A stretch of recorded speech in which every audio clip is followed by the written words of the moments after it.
Right, so last up on the Civic we've done the clutch and we've done the gearbox. It's now got a wave track limb slipping. They're all going okay, seems fine. Other things we need to look at is kind of the grip area of it. So we've got Pirelli tyres on at the minute. I'm going to change them back up for the Yoko AD08RSs that I've got there on the standard wheels. I just need to get the tyres swapped onto the Evo wheels, and we're sorted with that. But in the meantime, we're going to fit a Tegiwa torque mount to the top of the engine. So what this does is, here it is here first, it's basically designed to stop like the upper pivot of the engine, because all your engine mounts are kind of like, you've got two which are like down low at the front and the back. You've got the two high ones are kind of like, gearbox one's top of the gearbox, so, and then you've got one on your driver's side which is sort of about level with kind of the cylinder head. So this is designed to go between the strut top and the engine to stop the engine moving under acceleration. So I guess instead of it kind of doing a bit like this, it'll just sit solid. Imagine that's your engine, sorry, moving a little bit. It'll just sit solid and it should stop it moving. But let's find out. It's dead straightforward to fit this, apparently. Let's find out anyway.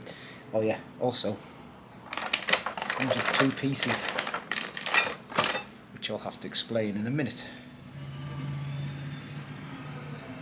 Right, so originally, if you don't have a Tegiwa strut brace, like I have a Tegiwa strut brace, the pack comes with this item here, which mounts onto your strut top, possibly that way on actually, like that, which gives you the hole there, and that there is where your Tegiwa torque mount bolts to on one side. But if you have the Tegiwa strut brace like I do, this part here is actually part of the brace and you have that hole ready to go. So we don't need this part, so you can ignore that, but otherwise it's just taking off the two bolts on your strut top for your shocker, front two bolts, putting that into place, putting the nuts back on, and then that will give you that bracket there. Because we have this here, I don't know if you can actually see it or not, there's already a hole there. It's a bit dark actually, but I'll put the torch on. It's not really helping much, is it? But yeah, anyway.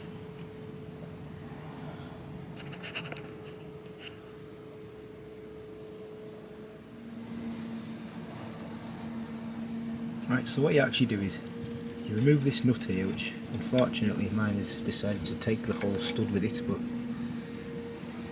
shouldn't be a bother hopefully. And then you put your bracket on there, like that. I'll have to move that earth a tiny bit. Put that back through there, and then you get a spare nut which you just wind on the top of there. So it's going to sit with a little gap.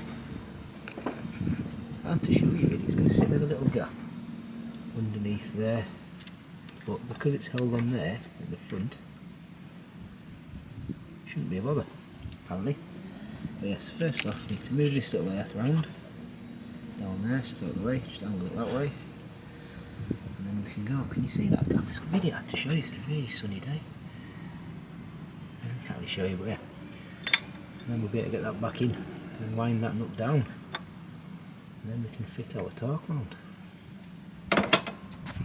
Right, so I had to take the nut off that stud because the bracket needs to sit on that part there obviously and tighten down on it, so because that's too fat to get through the hole. So we'll put this stud back in, wind it in, and then we can start putting the bracket on, put that nut back on the top of it, and put the other nut on, and then fit the dampener.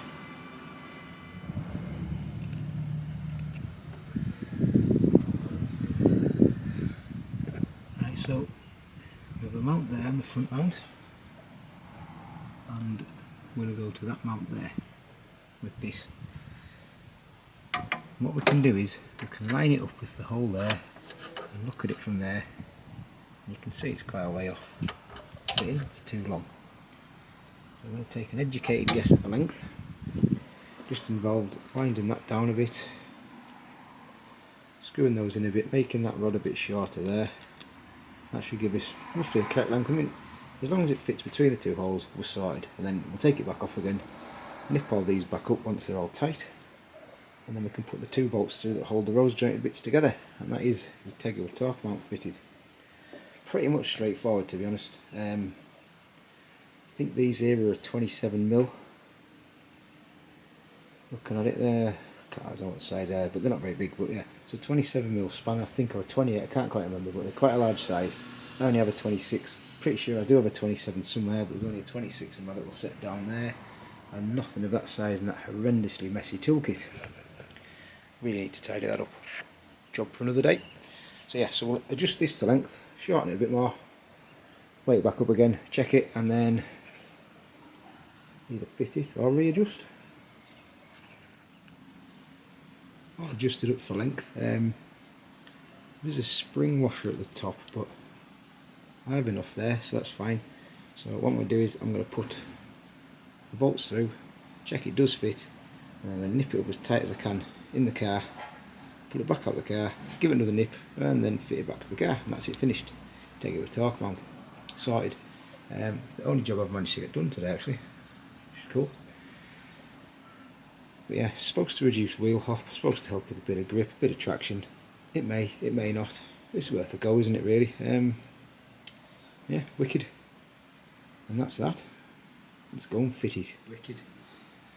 So I've adjusted the length of that properly. Everybody needs the correct length. But now what I'm going to do is I'm going to attach it. So you've got a nut, you've got an Allen key. So it's a 17mm spanner and an Allen key. So on the back one here, which you're probably not going to be able to see because of the darkness and because it's in there, I've got the bolt going down the way with the nut on the bottom, which makes it really difficult to get to. But if you put the nut on the top, it doesn't really fit particularly well because of the brake reservoir, so I've just left it like that. And then that one I'm going through in that direction, that way, so that's good. So once I've nipped that up, that's all done. All these little adjustment brackets here, they're all tight, so everything is nipped up. And that there is the torque dampener. Fitted. So let's get on with the nipping. I'll take this out for now so I can get on with the nipping easier, because that's quite an awkward space to get into. Everything on Hondas is awkward. Should have seen the jobs I failed at doing on the Jazz today.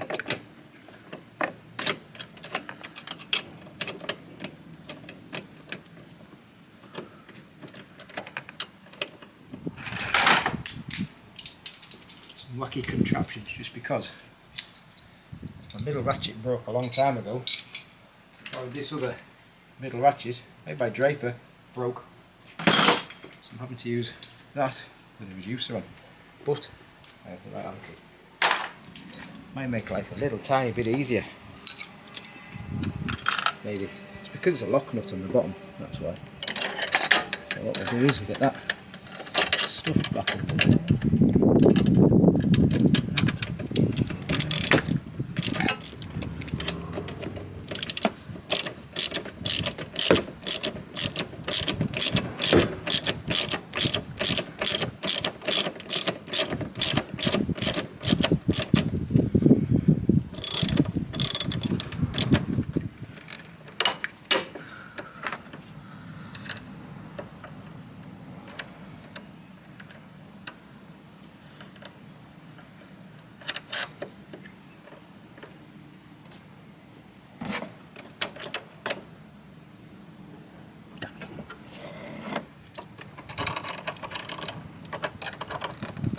We've got a ratchet spanner.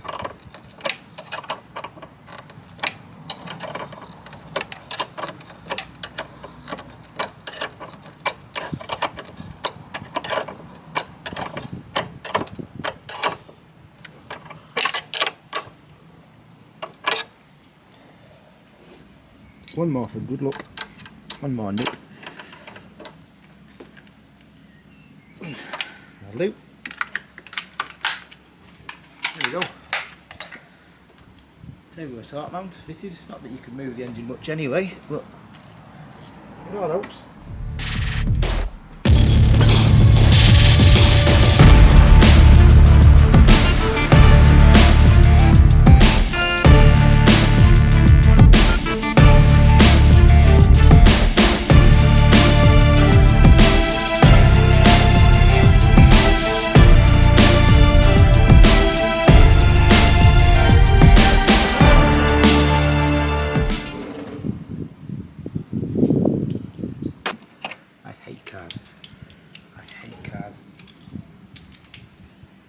Really hate cars.